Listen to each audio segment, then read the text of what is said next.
தேசிய ஜனநாயக கூட்டணியின் தலைவராக நரேந்திர மோடி ஒருமனதாக தேர்வு. நாளை மறுநாள் மீண்டும் பிரதமராக பதவியேற்க உள்ளதாக தகவல். மத்திய அமைச்சர்களுக்கு இரவு விருந்து அளித்த குடியரசுத் தலைவர் திரௌபதி முர்மு 17வது மக்களவையை கலைக்க ஒப்புதல் வழங்கியதை அடுத்து ஏற்பாடு.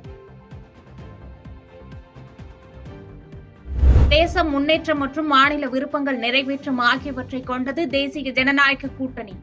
டெல்லியில் நடந்த கூட்டத்தில் கூட்டணியின் தலைவராக தேர்வு செய்யப்பட்ட பின்பு மோடி சமூக வலைதளத்தில் பதிவு. எண்ணிக்கைகள் வரும் போகும், ஆனால் நாட்டிற்கும் சமூகத்திற்கும் தொடர்ந்து பணியாற்ற வேண்டும். 17வது மக்களவையின் கடைசி அமைச்சரவை கூட்டத்தில் பிரதமர் நரேந்திர மோடி பேச்சு.